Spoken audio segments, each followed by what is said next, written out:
అశ్విని దత్ అద్భుతమైనటువంటి ఘన విజయం సాధించేసినట్టే.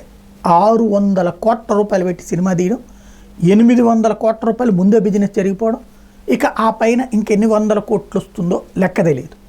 టోటల్గా 1000 కోట్లు 1200 కోట్ల బిజినెస్ వచ్చినా ఆశ్చర్యపోనక్కర్లేదు.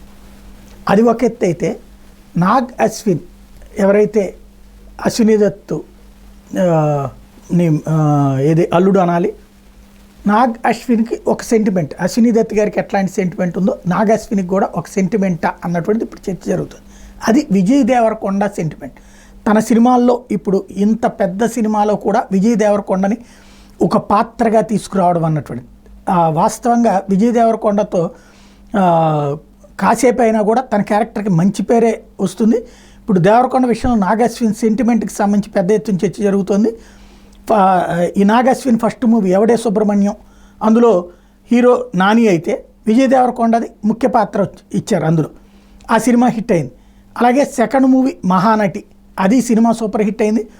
అందులోనూ దేవరకొండ స్పెషల్ రోల్లో కనిపించారు. ఆ మూవీ కూడా హిట్ అయింది. ఇప్పుడు కల్కిలో చేశాడు, కల్కి కూడా సూపర్ హిట్ అన్నటువంటిది. అంటే తన సెంటిమెంటు కోసం ఇందులో విజయ్ దేవరకొండను కూడా తీసుకొచ్చారని చెప్పుకుంటున్నారు.